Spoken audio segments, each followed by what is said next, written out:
को गिरफ्तार किया, उनके पास से राउंड और पिस्टल भी बरामद किए, कुछ नशे की खेप भी बरामद हुई। देखिए, ये 2 और 3 नवंबर की बात है। इंटरवीनिंग नाइट को एक फायरिंग इंसिडेंट होता है निकी तवी के एरिया में। तो फायरिंग इंसिडेंट में एक इरफान नाम का बंदा है जो कि गुजर नगर का रहने वाला है, वो बुरी तरह से इंजर्ड होता है। उसके ऊपर फायर किया जाता है किसी अननोन बंदों के द्वारा। तो इसमें एफआईआर लगता है। एफआईआर लगने के बाद इसमें मल्टी टीम कॉन्स्टिट्यूट की जाती हैं।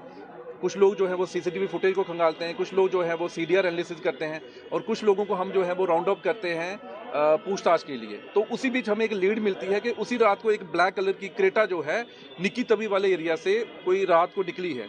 तो उसके बाद हमने जो जीरोइंग जो है वो इस पर शुरू कर दी ब्लैक क्रेटा पे। तो 10 तारीख को हमें एक सक्सेस मिलती है।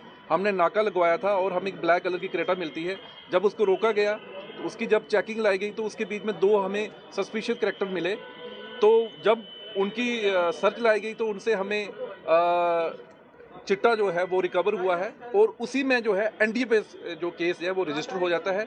जब वो लोग अरेस्ट होते हैं तो उनसे जब फर्दर पूछताछ जो है वो बामल लाई जाती है, तो उन्होंने ये कन्फेस किया है कि जो वो फायरिंग इंसिडेंट 2 और 3 की रात को हुआ था वो इन दोनों ने ही किया था। और इनसे इनकी डिस्क्लोजर पे हमने एक पिस्टल 16 राउंड जो है वो रिकवर किए हैं। इन दोनों के मैं नाम आपको बताता चलूँ। एक का नाम मोहम्मद हुसैन खटाना है जो मेन कल्प्रिट है जिसने फायर भी किया है, और दूसरा जो मोहम्मद रमज़ान है, ये दोनों रगूड़ा के रहने वाले हैं। तो इसमें एक तो वो फायरिंग इंसिडेंट केस जो हमारा है वो सॉर्ट आउट हो गया। उसके साथ साथ जो है कि इसमें एनडीपीएस का केस जो है वो रजिस्टर हुआ है। मैं आपको बताता चलूँ कि ये जो मोहम्मद रमज़ान है ये हमारे जम्मू थाने का ही एक किसी केस में एब्सकॉन्डर भी है, और ये काफ़ी केसेस में मुलव्वस है।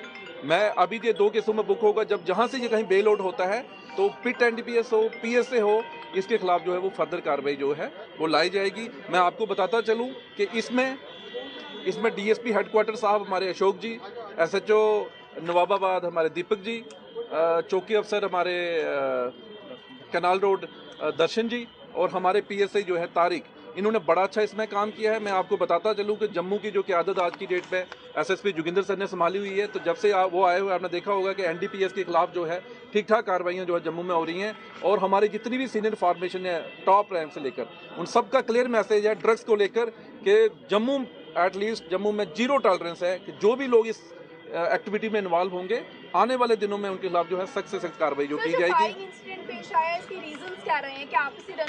बिल्कुल, मैं आपको बताता हूँ कि 2 और 3 की रात को जो इंसिडेंट हुआ है उससे एक दिन पहले ये जो इसमें जो मेन अक्यूज हमारा है मोहम्मद हुसैन खटाना, ये ड्रग्स लेने के सिलसिले में निकी तवी में एक नोटोरियस ड्रग पेडलर के पास जाता है।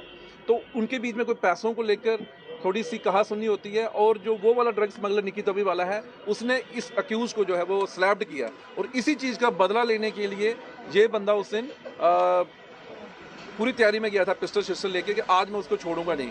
इन बिटवीन क्या होता है, जब उसके घर के पास पहुंचने वाला था तो ये जो इरफान है लड़का जो इसमें इंजर्ड हुआ है वो उसको मिल जाता है, और इसको ये शक होता है कि ये शायद ये जो बंदा है ये इन्फार्मर है। तो उन्हें उसको बिल्कुल मारने की कोशिश की है।